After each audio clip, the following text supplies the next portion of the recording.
ডক্টরের কাছ থেকে ওষুধ নিয়ে এসেছি। এখন ঘড়িতে সময় সকাল 11:15 বাজে। মাম্মাম এখন ওর বাপির সঙ্গে করে রাস্তায় যাচ্ছে। আমি অবশ্য মাম্মামকে আনতে যাব। তো হ্যালো এভরিওয়ান, গুড মর্নিং। কেমন আছো সবাই? আশা করছি তোমরা খুবই ভালো আছো। আমিও অনেক অনেক ভালো আছি। এস ফ্যামিলিতে আজ আরেকটি নতুন ব্লগে তোমাদেরকে অনেক অনেক স্বাগত জানাই। গতকাল থেকে আমার শরীরটা তেমন একটা ভালো নেই, মানে ভালো আছে তার মধ্যে ভালো নেই বলতে একটু ঠান্ডা সর্দি লেগেছে আর কি। আর মামামের চোখ নাক দিয়ে একটু জল পড়ছে, তো ওয়েদার চেঞ্জের জন্যই হচ্ছে মনে হয়। তো এখন আমার মাম্মাম সোনাকে আমি ফল খাওয়াবো, মানে স্নানের আগে ওকে ফল খাইয়ে থাকি। তো তোমাদের দাদা ভাই এই ফলগুলো নিয়ে এসেছিল গতকালকে, তোমাদের তো দেখিয়েছিলাম। আর ফলগুলো ফ্রিজের মধ্যেই ছিল, তো এইভাবে প্লাস্টিকের মধ্যে করে রেখে দিয়েছিলাম। তো আজকে আর মামামকে বেদানা খাওয়াবো না, তো ভাবলাম কি মৌসম্বি লেবুই খাওয়াই। তার জন্য দুটো মৌসম্বি লেবু আমি বের করে নিয়েছি।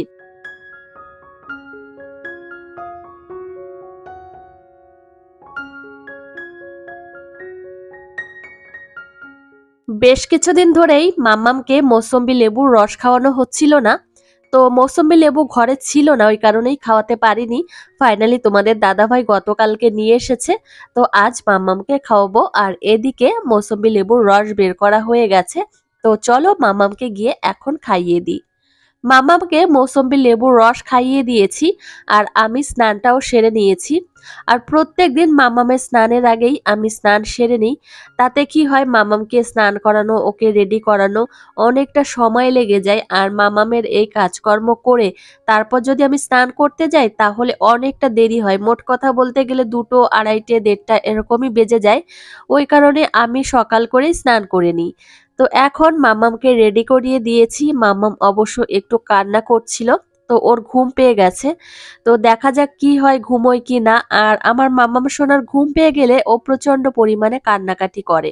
মামামের জন্য আমি যে তরকারিগুলো রান্না করি সেই তরকারির মধ্যে আমি কোনো ঝাল দিই না, মানে লঙ্কা দিই না। এখন থেকে ভাবছি মামামকে একটু একটু করে এখন ঝাল খাওয়ানো শেখাবো। তার জন্য ওর তরকারিতে অল্প করে লঙ্কা দিতে হবে, অল্প বলতে একটা লঙ্কা চিড়ে দিতে হবে।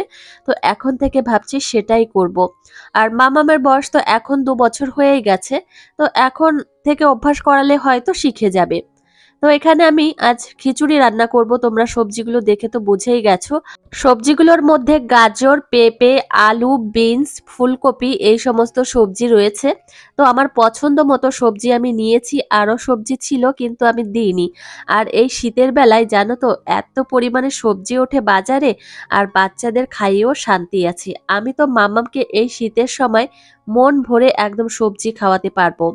তো এখন থেকেই শুরু করে দিয়েছি। আর খিচুড়ির মধ্যে অনেক ধরনের সবজি দিলে খেতেও বেশ ভালো লাগে। আর আজ আমার মামামের জন্য অন্য টাইপের খিচুড়ি রান্না করব। তো এদিকে আমি একটা ডিম এখন অমলেট করে নেব। তো একদম ভুজিয়া টাইপের করে নেব। একটা দেশি ডিম আমি এখানে অমলেট করে নিচ্ছি। আসলে কি জানো তো, এইভাবে খিচুড়ি খেতে খুব ভালো লাগে। আমিও যখন বাড়িতে খিচুড়ি রান্না করি এইভাবে অনেক সময় রান্না করে থাকি। তো এখন আমি দিয়ে দিলাম প্রেসার কুকারের মধ্যে, আর এখন আমি ঢাকনটা আটকে দেব। আর হয়তো 7 কি 8টা মতো সিটি হবে, আর খিচুড়ি একদমই রেডি হয়ে যাবে। আর আমার মামামের একদম পছন্দের খাবার হচ্ছে খিচুড়ি। ও খিচুড়ি খেতে খুবই পছন্দ করে আর কি। তো মামামের খাবার তো এদিকে রেডি করা হয়ে গেছে। তো মামামের খাবারটা রেডি করেই আমি আবার আমাদের মাটির উনান যে ঘরে, সেই ঘরে এসেছি। মা রান্না বান্না করেছে বাকি রান্নাগুলো, আর আমি এখন আসলাম লোটে মাছ রান্না করতে। তো বাড়িতে লোটে মাছ আনলে আমি রান্না করে থাকি।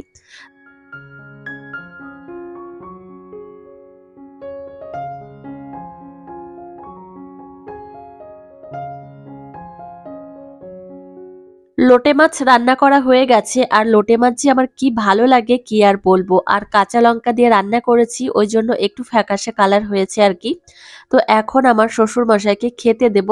তো বাবাকে আগে খেতে দেব, তারপর বাবার খাওয়া হয়ে গেলে আমার মামাম সোনাকে খেতে দেব। এখন আবার আমার মেয়ের খাবার রেডি করছি। তো এদিকে থালায় আমি খিচুড়ি নামিয়ে নিচ্ছি। আর আজ খিচুড়ি একটু টাইট হয়ে গেছে, মানে ঝোল শুকিয়ে গেছে। তো একটু জল বেশি দিলে ভালো হতো আর কি। তো এটাই মাম্মাম খেতে খুব পছন্দ করবে। আর যদি টাইট হয়ে যায়, মনে হয় যে মাম্মামের খেতে খুব অসুবিধা হচ্ছে, তাহলে এর মধ্যে আমি একটু জল দিয়ে দেব। এখন ঘড়িতে সময় ঠিক ৫টা ১৫ বাজে। তো একদমই সন্ধ্যা সন্ধ্যা হয়ে আসছে এখন। তো সন্ধ্যা এখনো লাগেনি, কিন্তু বাইরের পরিবেশ কেমন একটু লাল লাল হয়ে গেছে। আকাশটা পুরো লাল লাল লাগছে। তো যাই হোক, এখন আমি একটু গেছিলাম হাঁটতে, মানে আমাদের যে ঢালাই রাস্তা সেখানে একটু হেঁটে এসেছি। আর এদিকে আমাদের বাড়ির পাশে যে ছেলেটা, ও মাছ ধরে নিয়ে এসেছে, তো আমাদের একটু দেখালাম। তো এখন সন্ধ্যা লেগে গেছে, তো আমি সন্ধ্যা প্রদীপ দিয়ে এখন আবার আসলাম রান্নাঘরে। তো এখন চা বানাবো, সেই সঙ্গে মামামের খাবার রেডি করব, মামামকে কি খাওয়াবো কি না খাওয়াবো। তার আগে আমি এখন যাচ্ছি দোতলাতে, আর দোতলাতে যাচ্ছে একটা কাজের জন্য। তো এই যে চলে এসেছি রান্নাঘরে। আর জানোই তো যে আমি যে সমস্ত নতুন বাসন কোসনগুলো কিনে থাকি, সমস্তটাই আমি এই উপরে রান্নাঘরে রেখে দিই। তো এখান থেকে আমি একটা বাটি নেব। তো মামামের জন্য আমি যে কালো কালারের বাটি কিনেছিলাম, সেটা আমি নিতে এসেছি, একটাই নেব। তো মামামকে এই বাটিতে আজ খেতে দেব। তো যাই হোক, অনেকটা সময় হয়ে গেছে, এখন আবার যেতে হবে, কেননা আমি চা বসিয়ে দিয়ে এসেছি। এখানে লেট করলে আবার ওইদিকে চায়ের জল শুকিয়ে যাবে। তো আমি এসেছি দোতলা রান্নাঘরে, তোমরা তো দেখে বুঝেই গেছো। তো এই বোলটা নিতে আসলাম মামামের জন্য। তো মামামকে এই বোলে করে আজ সন্ধ্যার সময় মামামকে খেতে দেব। তো চলো, চা বসিয়ে দিয়ে এসেছি নিচে, আর এখন ছটপট করে নিচে যাই। আর মামামকে সন্ধ্যার সময় আজকে নতুন একটা খাবার দেব। তো চলো, তোমরা দেখতে থাকো ভিডিওটি। দোতলা থেকে আবার রান্নাঘরে আসলাম, মানে নিচের তলার রান্নাঘরে আসলাম। তো বাবাকে চা দিয়ে এসেছি। আজ তোমাদের দাদাভাই চা খায়নি, তোমাদের দাদাভাই ঘুমিয়েছিল, আর ঘুম থেকে উঠতে সন্ধ্যা লেগে গেছে, ওই জন্য তোমাদের দাদাভাইকে চা দিইনি। আর তোমাদের দাদাভাই আমাকে বলেই দিয়েছে, আমি যখন ঘুমিয়ে থাকবো আমার জন্য চা বানাবে না, আমি যখন জেগে থাকবো তখন চা বানাবে। ওই জন্য তোমাদের দাদাভাইয়ের জন্য চা বানায়নি। আর আজ মাম্মামকে কি খাওয়াবো সেটা তো দেখে বুঝেই গেছো, ম্যাগি রান্না করছি। না, শুধু মামামের জন্য ম্যাগি রান্না করছি না, মামামের জন্য করছি, আমার জন্য করছি, আর আমার শ্বশুর মশাইয়ের জন্য। তো ফাইনালি এইদিকে দেখো আমি মশলা দিয়ে দিলাম। আর এখন আমি এই যে মামামের জন্য আলাদা করে নামিয়ে রাখছি, তারপর আমার শ্বশুর মশাইকে দিয়ে আসবো। আর ম্যাগি একটু হালকা গরম গরম খেতে বেশ ভালো লাগে। আর মামামের বোলের মধ্যে আমি একটু বেশি স্যুপ রেখেছি, তো একটু স্যুপ স্যুপ খেতে ও পছন্দ করবে, সেই হিসাবেই রেখেছি। তো মামামকে আমি ম্যাগি খাইয়ে দিয়েছি, তো অতটা পরিমাণে খায়নি, অর্ধেকটা খেয়েছে। আর এখন আমার মামামকে ওষুধ খাইয়ে দিচ্ছি, সন্ধ্যার সময় খাওয়াচ্ছি আর কি। তো মামামের গাটা একটু গরম গরম লাগছে, আর চোখ নাক দিয়ে জল পড়ছে। মামামের জন্য ঔষধ নিয়ে এসেছিলাম, আর এখন মামামকে খাওয়াচ্ছি। এখন যে ওষুধটা মামামকে খাওয়াচ্ছি সেটা হচ্ছে প্যারাসিটামল। আর সকালের দিকে আর দুপুরে আমি ওকে অ্যান্টিবায়োটিক খাইয়েছি। তো কেন জানি না এই ঠান্ডাটা লাগলো, এত চোখে চোখে রাখি আর এত যত্নে রাখি। আসলে এই ওয়েদার চেঞ্জের জন্যই হয়েছে, মানে ঠান্ডাটা লেগেছে আর কি। তো যাই হোক, আমার মামাম সোনাকে ওষুধ খাইয়ে দিয়েছি, দেখেছো কতটা সুন্দরভাবে খেলো। ডক্টরের কাছ থেকে মেডিসিন নিয়ে এসেছি, এদিকে রয়েছে প্যারাসিটামল, আর মামামের হাতে যেটা রয়েছে সেটা হচ্ছে একটা অ্যান্টিবায়োটিক। তো যাই হোক, মাম্মাম দেখো, মাম্মামের চোখ দিয়ে নাক দিয়ে জল পড়ছে।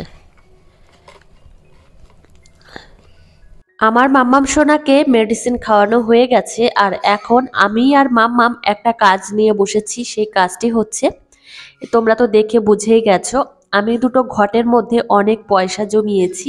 তো ফাইনালি আজ বের করলাম। তো বেশি টাকা হয়নি, হয়তো 4,000 কি 5,000 মতো হয়েছে। তো একটা ধারণা দিলাম আর কি। তো আমি এদিকে গুনছি, মাম্মাম সব এলোমেলো করে দিচ্ছে। তো এইগুলো আমি গুটিয়ে রাখবো, এখন আমি মানে এগুলো গুনতে পারবো না।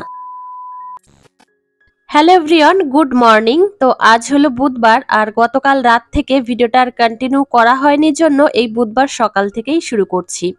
আমার মাম্মাম ঘুম থেকে উঠেছে সকাল 9টার সময়, আর এখন জল খাচ্ছে। আর তোমাদের যে কথাটা বলবো সেটা হচ্ছে, আমার মাম্মামের জন্মের সময় ওজন ছিল 3 কেজি 300 গ্রাম, আর এখন বর্তমানে মাম্মামের ওজন হচ্ছে 15 কেজি, তোমাদের তো দেখিয়েছি।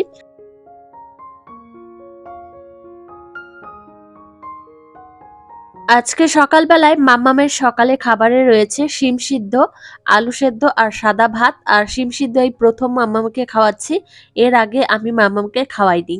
তো যাই হোক, এখন শীত পড়েছে, মাম্মামকে অনেক ধরনের সবজি খাওয়ানো যাবে আর তোমাদের সঙ্গেও শেয়ার করব। তো এদিকে মাম্মামকে প্রথম গাল খেতে দিয়েছি, দেখো একটু ওক টানছে, তারপর আস্তে আস্তে ঠিক হয়ে যাবে। আর আমার শাশুড়ি মার সঙ্গে আমি কথা বলছিলাম। তো চলো আমার প্রিয় বন্ধুরা, আজকের ব্লগটি এখানেই শেষ করছি। তোমাদের কেমন লেগেছে অবশ্যই জানিও, আর তোমাদের সঙ্গে দেখা হবে পরের একটা মিষ্টি ব্লগে। ততক্ষণে তোমরা সুস্থ থেকো।